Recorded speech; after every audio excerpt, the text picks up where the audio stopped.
버전을 바꿔도 될 때가 아닌가. 바리에이션 좀 늘려보시는 게 어떨까요? 바리에이션 늘려볼까요? 그럴까요? 귀엽게. 이번엔 귀엽게. 한 의견을 하나로 정해봐요. 트로트. 어떻게 해야지? 오케이, 제가 알아서 해볼게요. 알아서 해볼게요. 네. 크로스 카운터. 트로트 안 됐죠? 어떻게 크로스 카운터. 따라짜짜짜. 이런 느낌 안 되나? 좀 가서 질러야 되는 거 아니에요? 역시 뒤에서. 따라짜짜짜. 꺾어주면 되는 거지. 꺾어서요? 크로스 카운터. 안 되겠다. 이게 길이가 안 맞아요. 크로스 카운터. 중간에 뭐 안 돼, 안 쓱 돼, 빼고 안 막 그럴 때 아니면 샤우팅을 할까요? 네. 아이 그건 안 돼. 이렇게? 그게 안 좋아요. 끈다. 그럼 이제 크로 할 때 끄자. 그거 어디서 많이 듣던 창법인데. 이거 어디서 들었어요? 아니 그냥 그 디퍼플 그러니까 멀리 이렇게 하면 되겠네. 내가 왜 귀를 막는다고 이야기했는지 알 것 같지? 어디는 막아도 될 것 같아. ACDC처럼 할 거야 그러면. 안 돼요. 이거 근데 소리 튈 것 같아 이렇게 녹음하면. 네. 그냥 트로트 버전으로 해줘요. 느끼하게 네네네. 해주세요. 아니면 여기는 각종 장르 규칙 없이 이야기하는 굿카페 크로스 카운터. 카운터. 카운터. 시작한 거 맞아요? 아니에요. 시작 안 했지. 아니 볼륨 조정하는 거 아니었어 지금? 네, 홀려져 예. 네, 네. 귀여운 버전으로 가야겠다. 귀여운 버전.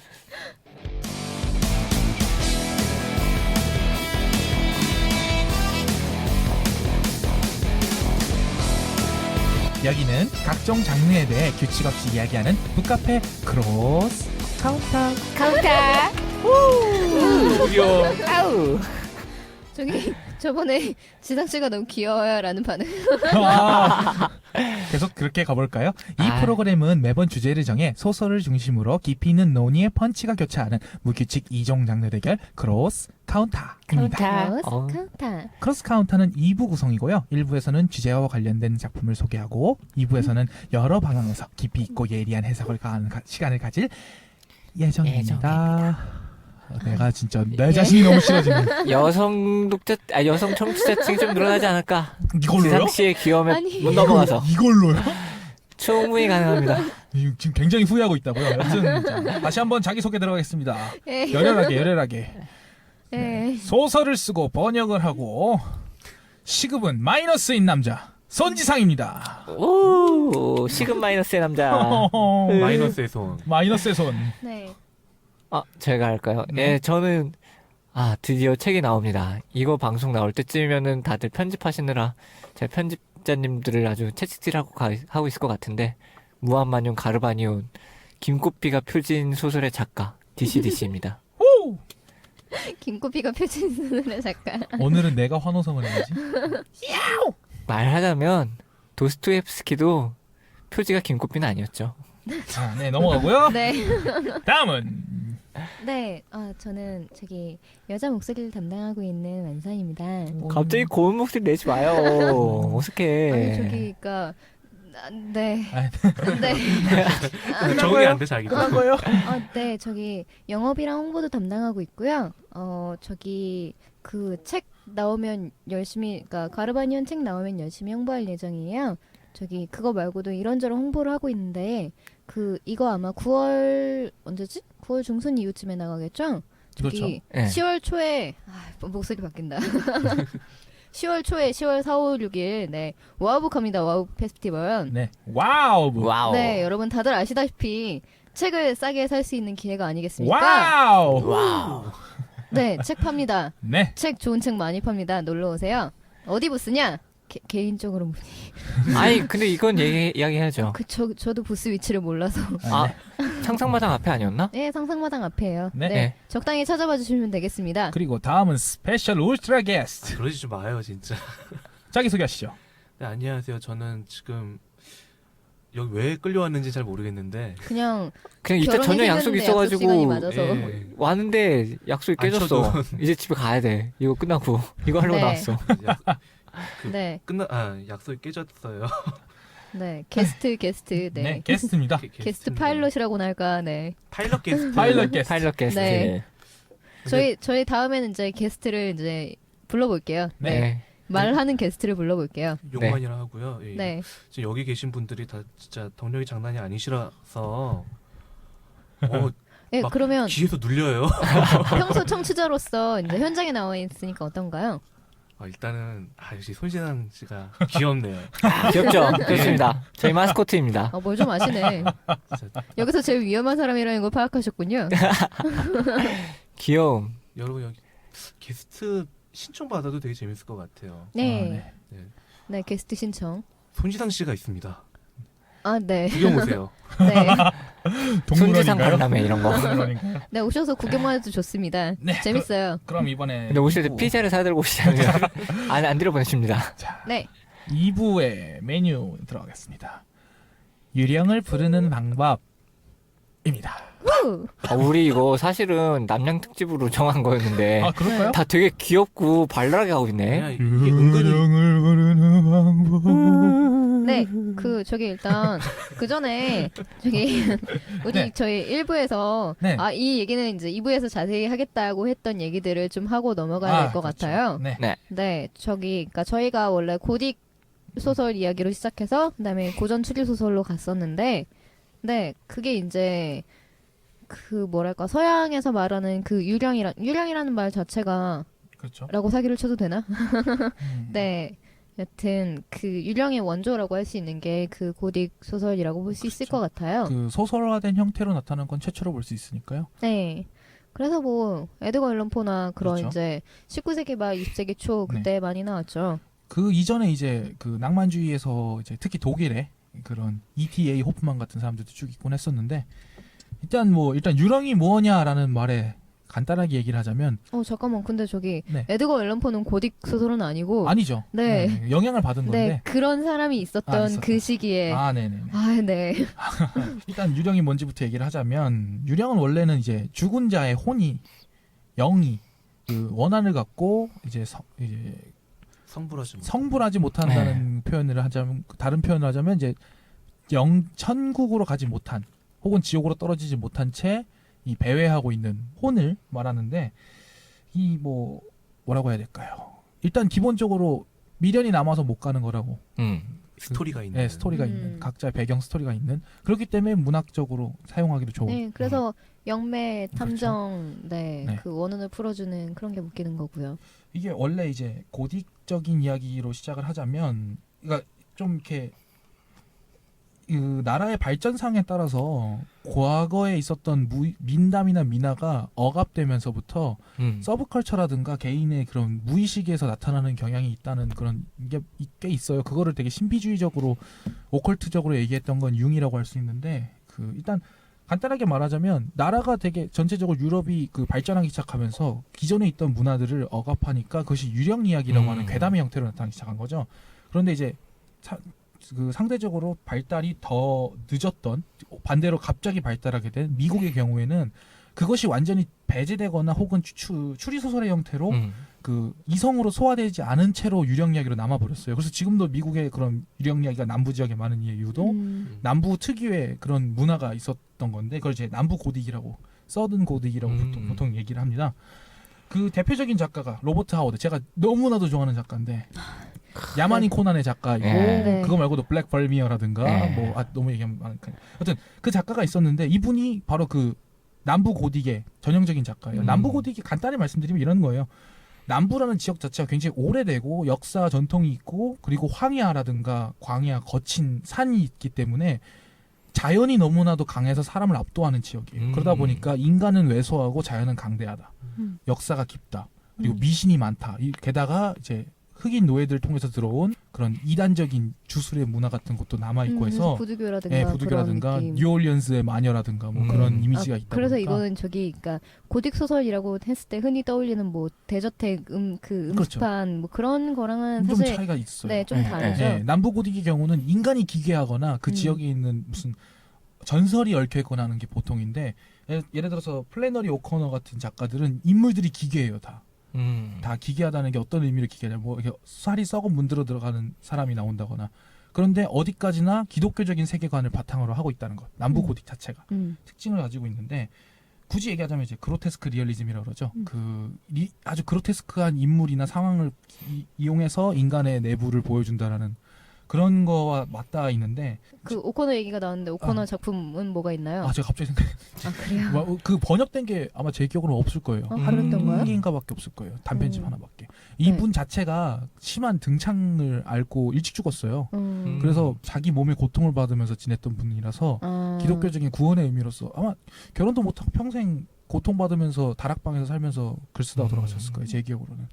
근데 사실 그렇게 역시 네네. 저는 이제 딴 얘기로 가는데 그런 이제 남부 배경으로 한 그리고 이제 기독교적 세계관을 바탕으로 깔고 네네. 있는데 뭔가 기괴한 것들이 그렇죠. 등장하는 그게 사실은 그 트루블러드 시리즈도 그렇죠. 그렇거든요. 그렇죠. 네, 네. 어둠 속에서 일어나라부터 그렇죠. 시작하는 그 스키스텍하우스 시리즈 네네. 드라마와도 됐으나 드라마는 그렇게 흥행을 했는지 안 했는지는 잘 모르겠고 네 여튼 그것도 남부 배경이고 그런 게 좀 있더라고요. 그쪽의 오컬트 장르를 봐서 좀 아쉬울 때가 있는 게 기독교적 세계관에서의 한계에 갇혀 있을 때가 아닌가 싶은 작품들. 반대로 그렇지 않으면 있으니까. 나올 수 없는 작품이기도 해요. 사실은.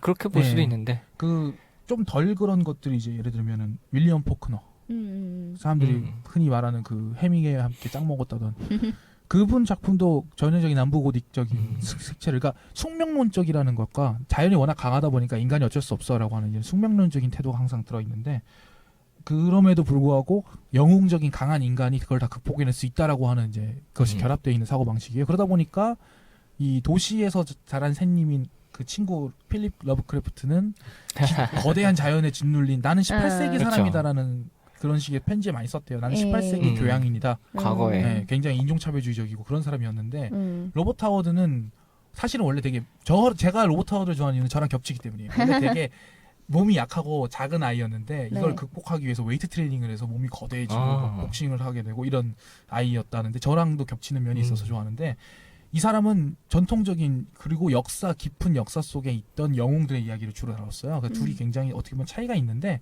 편지로 필담을 나누는 친구였다고 합니다. 지금으로 치면은 특친이죠. 특히 아날마 파란 사이. 네, 그래서 이제 로버트 실버버그라고 하는 이제 유명한 네. 정말 다자가라는 그 SF 소설가가 황야의 길가메시라는 이게 아마 판타스틱에서 연재가 됐었었죠. 네네네네. 중편인데 저는 이제 예전에 읽었었는데 오지의 네, 지금은 길가메시라고. 이제 더 이상 나오지 않는 아. 웹툰으로 전환한 장르 네네. 잡지 네네. 판타스틱에서 번역 연재가 됐었어요. 네, 우리 왜 판타스틱 얘기할 때마다 이렇게 가슴 아프게 후벼 파는 걸 묘사를 계속합니까? 분위기가 가라앉아요. 근데 어쩔 수 없어요. 근데 그 정말 좋은 잡지였는데. 거기에서 황야의 길가메시 내용이 이제 영계로 가서 로버트 하워드랑 러브크래프트가 둘이 이제 자동차 집차로 지원 운전하면서 여행을 하는데. 지원 여행을 한 영계를 순회하는 그런 내용이에요. 뭐 길가메시가 나오고 네. 막 시저가 나오고 그러는데 그냥 간단하게 얘기 드리면 로버트 하워드는 이런 대자연을 너는 잘 몰라 이 도시새님아라고 까고 필립 러브크래프트는 와 여기 뭐야 어디야 여기 드림랜드야 내가 썼던 그 드림랜드야 이러면서 다니고 있는데 길가메시가 나타나니까 로버트 하워드 오 역시 코난은 실제 했었어 저 근육 저 아름다운 근육 저 칼 이러면서 막 네. 뭐 그 신나고 전에 있고. 저기 야만인 코난을 안 읽어보신 분들이 많을 것 아 같아서. 진짜요?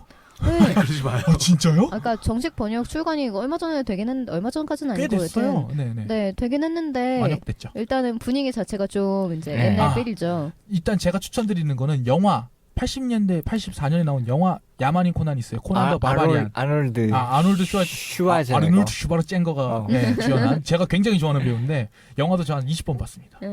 처음 시작할 때 Between the time of ocean and Atlantis 뭐 이러고 시작해요. 분위기부터가 네. 아 이런 분위기야 이러기 시작을 하는데 간단합니다. 강한 자는 살고 약한 자는 죽는다. 말 그대로 황야의 정글의 법칙에서 정글이 아니죠. 황야의 법칙에서 그리고 코난도 되게 매력적인 인물인 게, 네. 그러니까 그냥 타고난 야만 전사인데 얘는 이제 또 이제 지성이 지성이 깃들여져 있어요. 있어서 똑똑하진 않은데 뭔가 이제 생존으로서의 지능이 되게 그렇죠. 높아요. 그런 스트리트 이제 스마트라고 하죠. 요새 말로 하면. 정말 네. 남자 영웅의 그렇죠. 그게 달해 있는. 그래서 오히려 재미가 있는. 그러니까 시간이 흘렀어도 재미가 있는 그런 그렇죠. 작품들인데 그런 거 이제 쓴 로버트 하워드를 로버트 가지고 하워드도 그런 인간이었어요. 네. 진짜로. 네, 영화 이미지는 정말 코난 그 자체였던 것 같아요. 그래서 네. 아놀드 슈왈제네거가 등에 있는 칼을 뽑아야 되는데 네. 등 근육이 너무 커가지고 칼을 광배근이 못 너무 뽑았대요. 두꺼워서 칼을 못 뽑아서 근육을 빼고 해야 됐대요. 칼을 뽑는 장면뿐 아니라 칼을 돌리다 등에서 서로 마주 잡아서 바꿔 잡는 그런 연무하는 동작이 있어요. 저도 연습했었는데 두꺼워서 둘이 맞질 않는 거예요.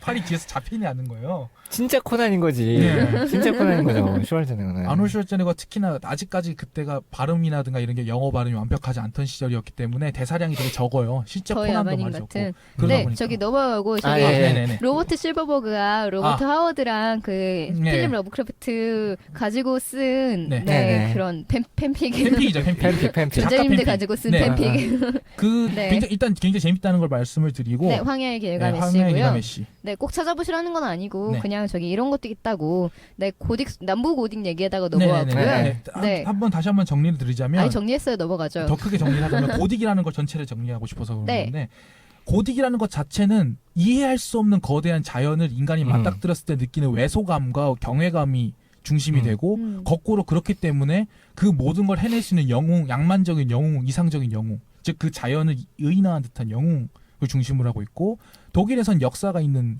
오래된 성 같은 곳의 유령이었다면 오틀란토 성이나 예, 그렇죠. 악마의 묘약 뭐 그렇죠, 이런 그렇죠. 분위기죠. 그렇다면 남부에서는 거대한 자연이 성의 역할을 대신했다고 할 수 있는 거죠. 거기에서 나타나는 거대한 자연에 있는 정령들이나 유령들의 얘기가 나오는.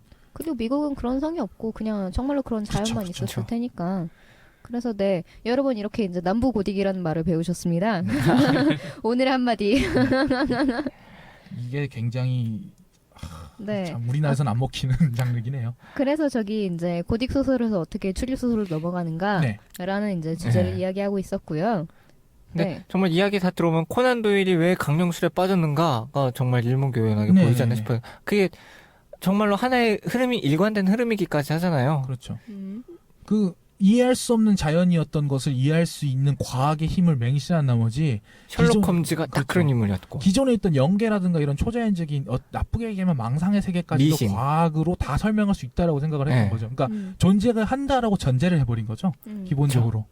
그런 면에서 봤을 때 특히나 영국이라는 곳이 그런 미신적인 존재가 아직 남아있는 고딕적인 그런 지역이었던 것도 한몫한다고 봐요. 예를 들면은 프랑스에서는 그런 귀신 이야기가 유행하지 않았어요, 별로. 프랑스는 인간 중심에다가 되게 과학적 사고라고 해야 되나 그런 걸 되게 중시하던 동네긴 하지만 그럴 수도 있지 뭐라고 이제 받아들이는 이야기로서 즐기는 문화가 있었기 때문에 그거를 나쁘게 달리 얘기하자면 픽션하고 현실을 구분해서 생각할 줄 알았던 거죠. 그냥 따스한 햇살 받으면서 포도주 익어가는 걸 구경하는 것과 막 우중충 안개 끼고 맛없는 감자 삶고 맛없는 피시앤칩스 먹으면서 그렇죠. 아, 정말 유령이 나타났으면 좋겠다. 피시앤칩스 먹으면서 그런 영국까지 말라는. 저도 영국 덕에 더 가깝긴 합니다. 네.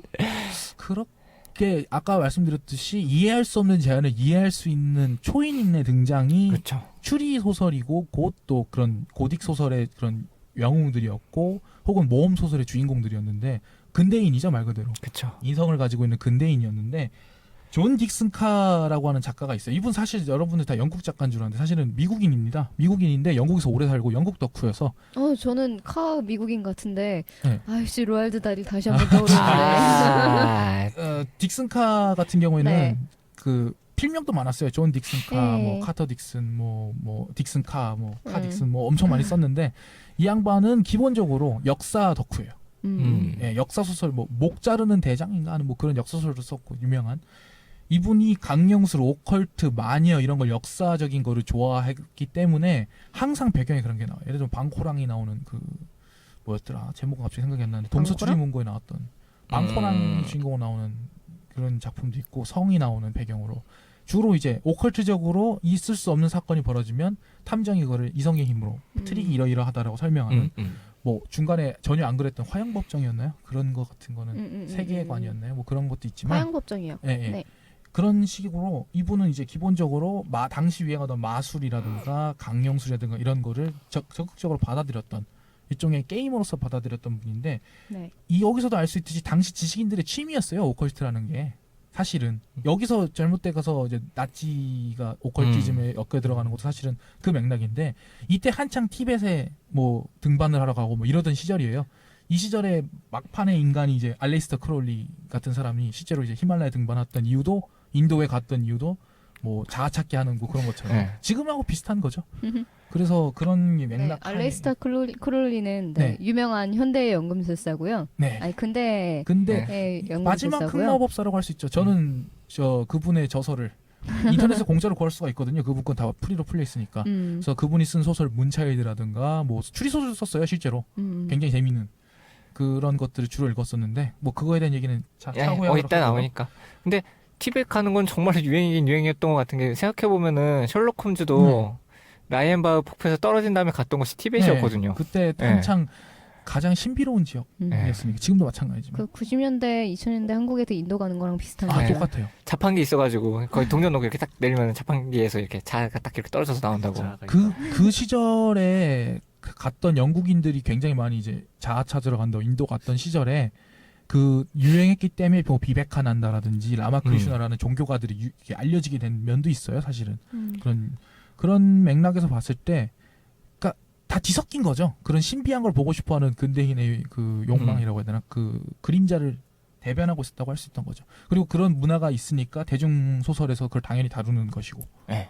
그랬던 게 동양으로 들어오면서 네. 동양에서는 과학적인 태도가 들어온 게 아니라 과학적인 캐릭터만 들어왔어요.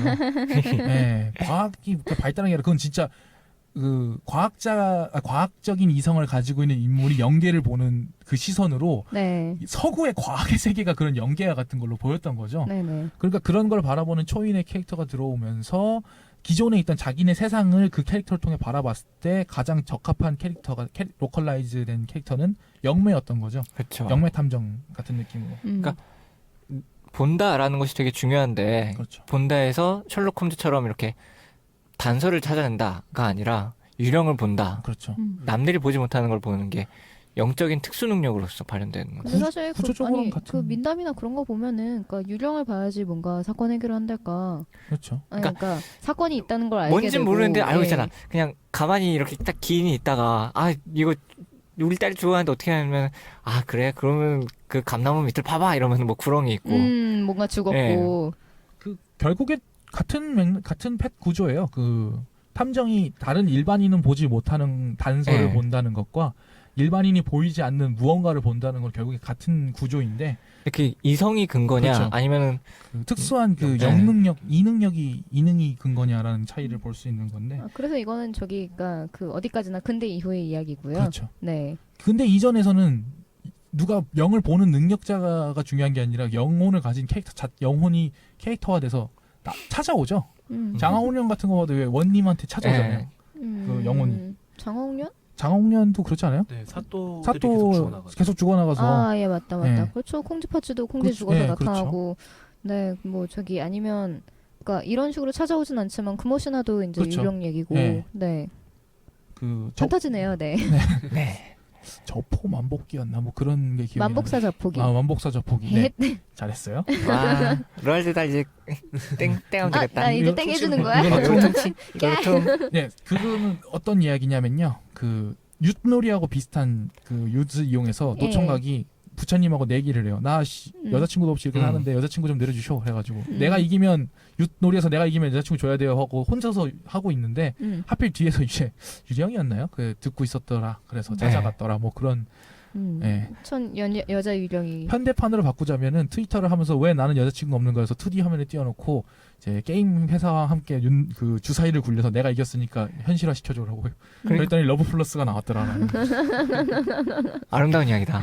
저기. 아름다운 이야기입니다. 네. 네. 아 근데 생각해보면 금오시나에 5개 실려 있잖아요. 네. 그래서 그 뭐 네. 연애 얘기가 좀 많네요. 그렇죠. 그때나 지금이나 하여튼 우리도 로맨스 써야 돼. 로맨스 쓰자. 그러니까 결론적으로 원혼의 이야기고 억울함을 푸는 게 스토리의 근간이고 인간이 뭔가를 해결하는 게 아니라 그 악령이 있으면 그 악령 자체가 자기의 이야기를 네. 한다는 점에서 차이가 좀 있다고 할 수 있죠. 그러니까 그 점이. 탐정이 사건을 해결하고 악당을 없애는 이런 존재라면 영매는 원혼을 풀어주고 달래주는 그렇죠.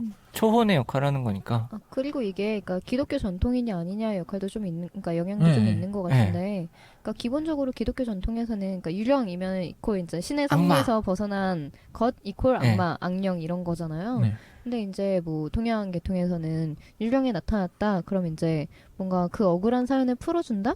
그렇죠. 이런 쪽인 것 같아요. 그러니까 나츠메 우인장 같은 작품들이나 샤먼 시스터즈 작품 이런 이야기들 아까 좀 했었잖아요. 네. 근데 그런 것들은 되게 정말 시골에서 동물들, 짐승들, 도깨비들, 이형의 존재들, 그리고 귀신들 이런 것들이 다 함께 같이 살아간다. 그리고 다른 종족이기 때문에 혹은 다른 세계에 있기 때문에 일어나는 이런 트러블들을 잘 해결해주는 사람이 있다. 중재자로서의 인물이 있다. 이런 것들이 아니면은- 확실히 큰 음. 개성인 것 같아요. 한국 호러 영화에서도, 그러니까 한국 호러 영화에 나오는 귀신들도 사실은 다 억울한 게 있는, 그러니까 정말로, 그러니까 아무것도 없이 그냥 악한 존재라서 무서운 게 아니라 사실은 이제 뭐 이런 사연이 있었다라는 경우가 되게 많잖아요. 그렇죠. 그런 뭐 영향인 것 같아요. 주로 우리나라 같은 경우에는 뭐 월화의 공동묘지라든가 그러니까 엑소시스트 이런 거는 막 그 정말 그냥 악령이잖아. 뭔지 알 수 네, 없는 네. 악령인데. 그렇죠. 사악한. 네, 여고괴담이나 네, 월화의 공동묘지는 소설이고요. 그게 그 성경에도 보면 그런 거 나오잖아요. 마귀를 돼지에 씌워서 가다라야 되지. 쫓아오는 예. 그런 것처럼 기본적으로 빙의 되는 현상이 물론 이제 동양 쪽에도 있지만은 기본적으로 그 존재를 소멸시키는 게 아니라 들어있는 걸 딱 네. 왜냐면 독립된 존재라고 보고 있으니까 그런 면에서는 확실히 동양과 서양이 엑소시즘 즉 퇴마 의식이라든가 이런 걸로 봐더라도 차이가 좀 있다고 볼 수 있어요. 달래주느냐, 달래주느냐. 퇴치하느냐. 네. 한국이나 일본 쪽은 요괴랑 유령이 같이 가잖아요. 그렇죠. 같은 카테고리 묶이는 게 다 그런 맥락인 것 같아요. 요괴, 다른 유령, 존재와- 정령 이런 게 같이 네. 가죠 좀. 다른 존재와 함께 살아가는 방법 이런 그렇게 점에서. 따지면 엑소시스트 영화 엑소시스트에 나왔던 그 악마는 요괴에 가까워요 보면은 어떤 사람이 죽어서 생긴 원한이 있어서 생긴 존재가 아니라 원래 그냥 악마니까 원래 악한 존재. 예, 원래 약한 존재니까 아, 여기서 고치부 류지의 원령사란 작품을 소개하고 싶은데 네. 이거는 1분 줍니다. 그러니까 고치부 류지라고 해가지고 되게 그림을 잘 그리면서도 열혈스러운 것들 이런 극단적인 성격의 사람들을 비웃고 그리고 그 사람들 때문에 문제가 커지고 그것 때문에 수습하는 사람들의 비참함을 그린 그런 작품을 주로 그리는 작가가 있어요. 사사메케, 사사나키, 그리고 판테라, 그리고 아까 이야기한 원령사 이런 작품들이 주인데 원령사에서도 최강의 능력을 가진 원령사가 있다. 쟤랑 싸워서 이겨야 돼. 라는 찌질한 사람들과 그리고 그냥 아예 다 같이 좋게 좋게 살면 되는 거지 라는 식의 이런 허심탄회한 마인드로 그리고 매우 속물적인 마인드의 주인공이 이렇게 이것저것 다퉈가는 이야기가 있는데 네, 1분 끝났지. 열혈물에 대한 안티테제 약간 네. 이런 느낌이네요. 아 작가가 고츠고 고츠보 형제라고 해가지고 고츠고예요? 아, 네. 고츠고인 줄 알고 아, 고츠보 형제라고 해가지고 고츠보 마사루, 고츠보 류지 그리고 또 셋째가 주부 마사루? 있는데 네. 예, 그 마사루는 아니고 그 고츠보 마사루라는 동생은 탐정물 만화를 하나 그렸었는데 두 형제가 그림이 좀 비슷하고 뭐 일단 넘어가겠습니다. 네. 일단 저기 그 흔히 말하는 성불하세요라는 말 들어보신 적 있죠? 왜 성불시킨다 그런 말 들어보신 적 있죠? 사실은 우리나라 불교에서 성불한다는 말은 정말 자기가 수행을 해가지고 부처가 된다는 의미예요. 죽은 사람을 그 성불시킨다는 말은 사실 우리나라의 불교에는 잘 없는 말이고 일본어에서 부처를 호토케라고도 하는데 죽은 사람도 호토케라고 불러요. 죽은 사람의 시체도 호토케라고 그러고 죽은 사람 영혼도 호토케라고 그러고 그러니까 죽으면 부처가 된다라는 식인데 호토케가 되지 못한 사람을 호토케로 만들어준다. 날성자를 해서 이 사람 그래서 성불인 거죠. 일본에서 쓰는 성불의 그러니까 유령을 퇴치할 때 성불하라고 하는 이유는 그런 의미의 성불인 거죠. 죽어라군요. 아니, 완전히 죽음의 세계로 좋게 가라. 말하자면 이거죠. 좋은 데로 네, 좋은 가세요라는 데로 거죠. 가라는 거죠. 이렇게 구질구질한 개똥밭에서 네, 구르지 벗어나서 말고. 네, 죽어라. 네, 그게 좋은 곳으로 가세요. 그게 네. 이유가 일본 불교는 기본적으로 잘못 왜곡됐다고도 할 수 있어요. 불교 자체가. 불교는 원래 삶의 종교이고 삶의 윤리의식을 기본으로 하고 있는 반면에 일본은 그런 역할을 하는 게 신토라고 하는 기본적인 토착적인 종교가 되지 못한 미신 레벨의 속신으로 남아있던 게 있어서 토독신앙. 네. 네. 그래서 싸운 거예요. 야 여기는 우리 영업 공간인데 나와바리 뺏지 마라. 알았다. 그럼 우리는 죽은 자만 담당할게. 장례식 이유는 우리가 담당할게. 살아있을 때 니네가 담당해가 된 거예요. 그렇구나. 그래서 사령만 다루는 거죠. 일본의 불교는 사령만 다루고 그래서 무덤이 절에 있고 이런 그래서 거구나. 무덤이 절에 있고 예. 죽은 뒤에 무슨 거사라고 예. 송명 대신에 계명이 붙는 것도 그거예요. 그러니까 그렇기 때문에 죽으면 계명이 붙잖아요. 즉 출가를 예, 예. 하게 되는 거예요. 죽으면. 아. 그래서 호토케가 되는 거죠. 부처가 되는 거죠. 그러니까 얘는 아직 계명도 못 받고 그 이유는 아미타 신앙이라 그래서 일본, 우리나라, 중국 다 있는 살아서 수행하기 인생 힘드시지 않습니까? 빡세시잖아요. 그러니까 살아서 수행하실 거 없이 죽을 때 아미타 부처가 다 걷어갑니다. 라는 사상인 거예요. 정토종이라고 해서. 거기에 문현은 어디에 끼어 들어가나요? 미코는 신토에 들어가죠. 음. 네, 문현은 일본 문현은. 그러니까 이제 일본 불교는 우리나라 불교도 뭐 나무 아미타불 하잖아요. 우리도 왜 우리나라나 중국이나 일본 그거는 나무는 나는 귀의한다, 맡긴다라는 뜻이에요. 원래 일본 산스크리트어로.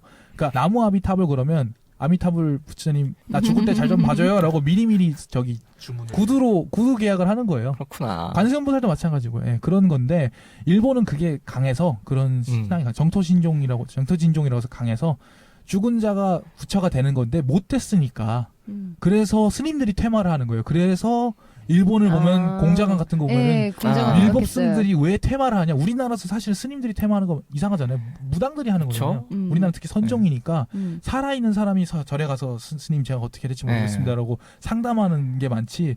일본은 안 그렇잖아요. 보면 살아있는 사람이 절에 가서 어떻게 하면 좋겠어 이런 잘 안 나오잖아요. 죽은 뒤에 영역으로 나오잖아요. 그 이유는 거기에 있습니다. 그래서 참배할 때는 저기 신사로 가는 거고. 그렇죠. 살아서의 일은 그 신사에 있는 신들이 담당을 하기 때문에 절에 가서 이거 하면 이건 죽을 때 잘 봐주십시오라는 의미이기 때문에 분업이 잘 돼 있네. 분업이 잘 돼 있어요. 그런 의미에서. 근데 기본적으로 묵념원 같은 거 할 때 나무아비탑을 하잖아요. 네네. 아까 말씀드렸듯이 살아서 수행을 해서 부처가 되는 건 힘드니까 죽어서 부처가 되겠다. 즉 서방 극락 정토로 데려가 주십시오라는 의미로 계약을 날리는 거죠. 네. 여기로 나 여기 있어요. 나 여기 있어요. 보내줘요라고 얘기하는 거죠. 또 네, 여러분은 굉장히 아멘이랑도 비슷한 간략하던 느낌이겠네요. 버전을 듣고 계시는데요. 여튼 이래서 여러분은 오늘 이렇게 또 이제 나무 아미타불의 뜻을 알게 되었습니다. 네네네. 네, 좀 이렇게 정리를. 이 정도로 하고, 그러니까 대충 다 했어요. 이제 할 얘기. 그렇죠. 할 네, 얘기 다 했죠. 다 했고 네. 어떻게 하면 유령을 부를 수 있는가를 하죠. 이야기할 것 좀 더 있죠. 초원에 뭐요? 대한 이야기를 했으니 퇴마에 대한 이야기도 같이 퇴마. 들어가야 되지 서양식 않겠어요? 테마 얘기도 한번 들어가 네, 보겠습니다. 그래요. 그걸 하고 엑소시즘의 이야기 좀 하고. 사실은 서양식 테마의 기본 원리랑 신토에서 말하는 쫓기랑 똑같아요. 오. 기본 원리는 성불시키는 같아요. 거랑? 신토는 기본적으로 깨끗한 공간을 설정을 해서 그곳은 악한 것이 들어올 수 없는 쾌가레라고 하거든요. 일본말로 부정한 것을. 쾌가레가 들어올 수 없는 신성한 공간을 만든다는 개념이에요. 그래서 결계에 왜 일본 영화 보면 보이시죠? 종이 이렇게 번개 모양으로 접어놓고 매달아 놓은 그런 것들. 즉 결계인가? 네, 결계인가. 사실은 우리나라 종교에서 결계라는 표현을 잘 안 써요. 우리는 마당이라고 해서 정해져 있는 공간이 아니라 언제든지 그 판을 벌리면 그곳이 곧 결계화되고 그것이 곧 신성한 공간이 되는 거지. 하지만 이쪽도 금줄이라는 것들은 있잖아요. 있죠. 금줄은 있지만 금줄은 어디에 치든 상관없는 거잖아요. 일본은 파워 스팟이라고 해서 금줄을 쳐야 될 공간이 정해져 있는 거예요. 신성한 공간이. 그러니까 테마랑 마찬가지로 쫓아내는 거죠. 터가 따로 있는. 터가 따로 있는 느낌으로. 그러니까 제거하는 거죠. 귀신이 쓰여 있는 사람에게 귀신을 빼가는, 귀신에게 뭔가 그 테마사가 자기 몸에 빙의시켜서 이거를 원혼을 풀어주는 게 아니라 물리력을 이용해서 제거하는 느낌인 거예요. 그 신토에서 말하는 저 재령은. 그래서 그 왜 손에 이상한 막대기 들고 끝에 종이 달려 있고 막 휘두르면서 막 뭐 하잖아요. 놀이터라 그러거든요. 그걸 기도하는 말. 그거 막 외우면서 흔들잖아요. 그거는 그때 신토 하는 사람들이 하는 말이 아크료 타이산이라 그래요. 악령 퇴산. 악령은 쫓아내고 흩어져라. 즉 죽으란 얘기예요. 아우 킥유 고스 이러고 그러는 거예요. 당장 나가자는 너를 니코니코 죽여버릴까. 비디오에 한창 올라왔던 네네. 노래 하나 있죠. 그 음향사 레츠고 음향사 네, 거기는 레츠고 음향사. 아크료 타이산 하는 게 아크료 사실은 타이산. 그거예요. 음향사들이 하는 말은 네. 나가라는 거예요. 그러니까 몸에서 이 공간에서 나가라. 이 사람의 몸은 신성한 결계가 되었으니까 너가 있을 곳이 아니다. 나가라. 그럼 그건 뭐예요? 급급 여일령. 급급 여율령은 원래 급하고 급한 이 율령을 해결하라라는 말로 중국 도교에서 나온 말인데 쉽게 말하면 무당이 쓰는 그 말이 일종의 그 정부 공문 같은 거죠. 이 공문이니까 빨리빨리 처리해라는 의미인데 그러니까 내가 이 주문을 외웠고 이게 빨리빨리 그러니까 ASAP ASAP 아사핑 요새 그거랑 똑같은 거예요. as soon as possible. 네네. 네. 그러니까 이제 우리나라식의 원혼을 달랜다는 개념은 무당이 몸 안에 빙의를 시켜서 얘가 한풀이를 그렇죠. 쭉 하고 얘가 이제 다 편안해서 사라지는 개념이라면 그건 일본에도 있어요. 있는데 신토에서 말하는 엑소시즘과 기독교에서 말하는 엑소시즘의 개념은 같이 쫓아내는, 없애는, 물리력으로 덮어 씌우기에 가까운 거죠. 고스트버스터즈. 고스트버스터즈랑 비슷하죠. 네. 그 반면에 이제 약간 이제 뭐라고 할까요? 우리나라 쪽 계열 이런 데는 강신무도 있지만 뭐 여러 개 있지만 강신무의 경우는 일단 악령을 몸에 들여보내요. 자기 안에 넣어요. 넣어서 이 악령이 악령이 아니죠. 원혼이 가지고 있는 원이 뭔지를 풀어내게 해요. 그러면 그 원혼이 가지고 있는 것만 풀어내는 게 아니라 그 원혼이 다시 돌아오지 않게끔 그 주변에 있는 가족들, 관계된 사람들의 원혼도 같이 풀어요. 그러니까 트라우마를 해결하는 거죠. 그러면 두 사람의 관계가 끊어지니까 자연히 뭐 다시 태어나든 혹은 성불을 하든 할 수 있게 된다는 그런 개념이죠. 일본의 그 유메마쿠라 바쿠라고 음향사를 쓴 사람이 초창기에 썼던 작품에서는 그 사람이 원래 이제 액션 소설을 썼던 적이 있어서 2m짜리 거인에다가 그 팔극권의 달인인 팔계장의 달인인 이제 무술가 같은 사람이 나와요. 근데 그 사람의 직업이 귀신을 자기 몸에 붙이게 하는 그 능력자예요. 그래서 왜 그러냐고 왜 그렇게 근육이 크냐라고 하는 설명이 자기 몸에 기가 세지 않으면 빙의시켰을 때 걱정 견디지 당하기 못하는구나. 때문에 쉽게 말하면 프로그램으로 생각하시면 편해요. 램이 부족한 데다가 프로그램 실행시키면 컴퓨터가 망가지잖아요. 램이 무지하게 커야 되는 거예요. 그릇이 그렇구나. 단단해야 네, 된다. 기가 강해야 되는 거죠. 그만큼. 그리고 그 기는 육체적인 크기에서 나와요. 실제로도. 네. 그 기공하는 분들의 말에 의하면 신체적으로 물리적으로 크다는 건 기는 곧 정보거든요. 진짜로 물리적으로 있는 게 아니라 이 사람 세 보인다라고 하는 것 자체가 기이기 때문에 동물들이 몸 크게 보이게 하려는 거랑 똑같이 몸을 크게 만드는 것도 기가 나오게 하는 거고 혹은 높은 관직에 들어가서 레벨이 높아져. 그래서 높은 관직에 있는 사람들은 안 죽는 기세다 거예요. 이런구나. 기가 세니까 원혼들이 와도 안 죽는 거예요. 사또들이. 아, 예, 그래서 해결할 수 그래서 있죠. 해결할 수 있는 예. 거예요. 그리고 공부 많이 한 사람들 마찬가지. 그래서 그놈의 사또 전 그 색, 아, 안 네. 죽고, 그런 거로 해보시면 실제로 그 색, 네. 기공에서 말하는 치료가 빙의를 치료하는 거랑 사실 똑같아요. 원리는 뭐냐면 무지하게 기가 강한 사람이 무지하게 네. 기가 약한 사람과 같이 있어서 그러면 기가 약한 사람이 기가 강한 사람한테 피드백을 하게 되거든요. 네. 그러면 자연스럽게 이 사람의 건강한 기가 덮어 씌우기가 돼서 치료가 된다는 개념이에요. 아, 그래서 그런 이야기 들은 적 있는 것 같아요. 기공을 하시는 분이, 네. 그분이, 자기는 XX란 사람이랑 만나기 싫다고. 네, 뺏긴다고. 기 뺏기니까 이 사람은 보기 싫다 이런 네. 식으로 이야기를 한다고 하더라고. 그러니까 그게 진짜로 기가 왔다 갔다 하는 게 아니라 이 사람이 네거티브하니까 자기가 거기에 피드백을 하게 되는 거죠. 그러니까 빙의라는 개념도 그런 식으로 생각하시면 돼요. 내가 기가 강한 사람이어서 이 사람의 씌운 기를 그 위에 덮어쓰기 하는 거죠. 이게 신토에서 말하는 혹은 이제 기독교에서 말하는 엑소시즘이죠. 강한 예수님의 성령의 힘으로 얘 안에 있는 악마를 덮어씌우기 위해서 쫓아낸다는, 밀어내는. 그런데 이제 동양 쪽은 자기 자신을 텅 비워서, 특히 이제 우리나라 같은 경우에 텅 비워서 그 안에 씌워서 얘가 해결돼서 내보내게 만드는 계열인 거죠. 예, 그래서 여러분이 유령 이야기라고 했을 때 흔히 이제 이런 얘기가 나오겠구나라고 예상했던 얘기가 아닐 거라고 기대하고 있어요. 키가 2m가 되고 이런 얘기. 그런 얘기로 제가 했을 거라고는 다들, 네, 아니 저희도 처음에는 무서운 얘기를 하자, 여름이 끝나기 전에 하자 했는데 이미 여름은 끝났고 여름은 끝났어. 겨울이 오고 있는데 여름은 지금 끝났어. 추워요. 이미 Winter is 없어. coming. 여름은 네. 이미 죽었어. 이미 없어. 네, 저기 네, 유령을 부르는 방법은 아쉽게도 네. 넘어가고 넘어가나요? 네, 넘어가요. 우리 보너스로 한 번 더 녹음을 하죠. 유령을 부르는 방법. 손지상의 유령을 부르는 방법. 아니죠. 네. 그 이제 유령을 퇴치하는 방법은 들었는데 네. 유령을 부르는 방법이 궁금하다. 그러면 손지상 선생님을 불러주시면 되겠습니다. 그럼 유령이랑 같이 손지상이 가? 손지상이 가?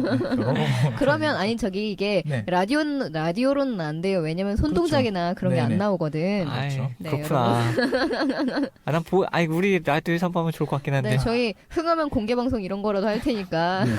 그때 가서 제가 보여드리도록 하겠습니다. 네, 호응해 주시면 좋고요. 네. 저기 광고할게요, 광고. 네. 맞다. 광고를 해야 되죠? 네, 광고. 그러니까 이번에 광고하려는 거는 홍대기담이랑 큐빅노트 공모전 단편선이에요. 일단 홍대기담은 뭐냐? 네. 홍대에서의 기이한 이야기죠. 네. 그러니까 홍대를 배경으로 이제 국내 소설가들이 쓴 그런 이제 단편집인데요. 네, 온라인으로 판매하고 있고요. 저희 10월 4일부터 시작하는 와북 페스티벌은 판매 갈 겁니다. 와우 페스티벌에 오시면은 아마 저와 완선 씨는 보실 수 있지 않을까. 별로 안 보고 싶어 하는 거 아니야? 부끄럽다. 그럼 돌아가나? 어떡해. 그러지 않을 겁니다, 여러분. 네. 네. 그리고 지상 씨도 근처 사시니까 나 와서 같이 놀자고 할 거야. 나는 네. 꼬실 거야. 네, 거기서 뭐 일을 시키기 유령 때문에 부르는 그렇죠. 방법. 네. 제가 거기서 뭐 인묘도사 이런 거 있을지도 몰라요. 네. 네. 그리고 이제 그리고 홍대기담은 되게 좋은 점이, 그러니까 마포구에 있는 그 서교예술문화센터에서 네, 지원 받았죠? 네, 지원금을 받았고요.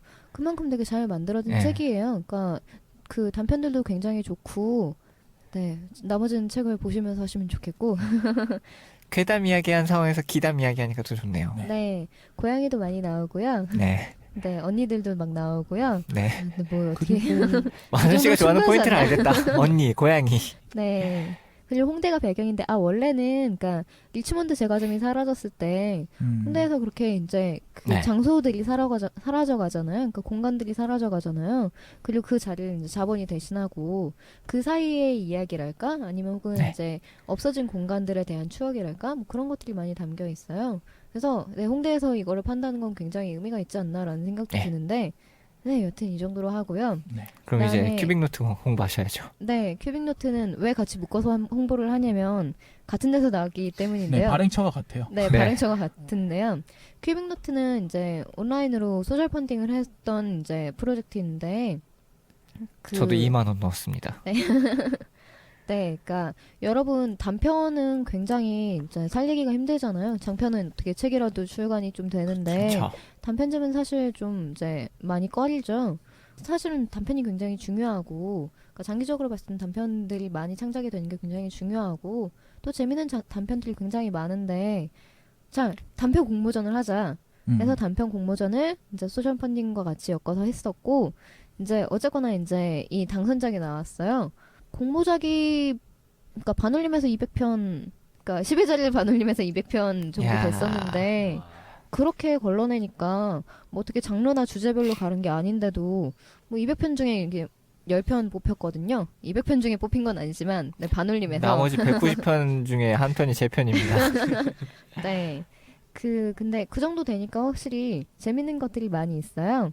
그래서 이것도 역시 책 예쁘게 나왔으니까 같이 판매할 거고요. 네, 여러분 구경 오시면 좋겠습니다. 예, 원래 제가 얘기하려고 했던 것 중에 보면은요, 뭐 유전자 레벨의 공포, 왜 심령 스팟에서는 공포를 느끼는가, 뭐 죽음을 부르는 만트라는 존재하는가, 알레이스터 크롤리가 얘기한 마법과 요가의 차이, 아, 우리 보너스 녹음 한 번 더 리드와 해야겠다. 오컬트 이런 거가 있었어요 원래 여러분. 보너스 녹음합시다. 네, 해야 그런데- 됩니다. 저기 여러분 호응이 있으면 공개 방송이라도 해보도록 네, 하겠습니다. 다음 기회로 넘기겠습니다. 강연회를 한번 여는 게 어떨까 싶어요. 아니 저기 강령회? 이런 걸로 강연회 하면 위험하고요. 강령회 해가지고 강령회. 누구 부를까? 아 저기 사실은요 제가 살짝 영감 같은 게 있어서 저 믿지 않는 주제에 영감이 있거든요. 그래서 부흥회 겸 강령회. 뭐야? 해야 돼요. 되게 무서워해요 제가 사실. 저는 할멈이 있습니다. 네. 저 미안해. 그래서 미안해. 아니 네. 네, 무시하고 넘어가도록 하겠고요. 네, 강령회. 네, 그러면 저기 강령술에서 많이 쓰였던 뭐 트릭 같은 것도 보여주시는 건가? 아 그럼요 물론이죠. 어, 네, 그렇다고 좋네요. 합니다. 그래서 해설을 할 수 있죠. 네, 보여드리면. 여러분 일단은 저기 와우북에서 만날 10월 4, 5, 6일 마포 네. 그 홍대 입구역 근처에 주차장 골목에서 하고요. 네, 상상마당 근처에 있을 부스에서 겁니다. 네. 책을 팔 겁니다. 아, 네. 근데 아마 저희가 다 모여 있다면은 저희를 알아보시기 되게 쉬울 겁니다. 아니에요, 그렇지 않아요. 왜냐면은 지상 씨와 저와 딱 완선 씨를 딱 세 명이 있는 걸 보면은 거기서 권님이 너무 하모니카 뻔하거든. 부르고 있을 거예요. 아, 건님 일하셔야지. 직장에 계셔야지. 네, 그렇죠. 부르면 안 되지. 세 분 다 캐릭터가 워낙 네. 강렬하셔갖고 여튼 오늘은 이제 유령에 대해서 좀 더 이제 깊은 이야기. 여러분 남북 오딕에 대해서 배우셨고 유령 정토신앙에 대해서 배우셨고요. 네.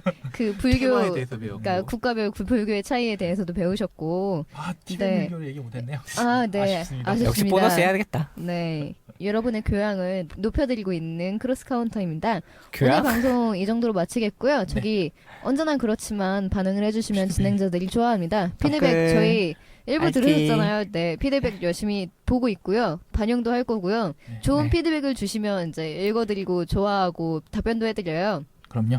네, 저기 지상씨 네. 네?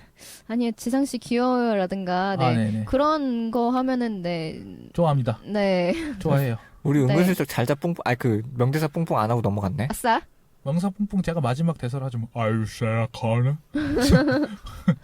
이런 네. 거 하고 네. 끝내죠 뭐. 네, 그러면 방송 이 정도로 마치겠습니다. 네, 수고하셨습니다. 네, 수고하셨습니다. 아유샤야 가는 재미없다 이거. 그래요. 정말 재미없어요. 할멈이 있다만큼이나 재미없었어. 제가 지금 상세해 준 거예요. 아래 위로. 감사합니다. 준 거예요. 지금.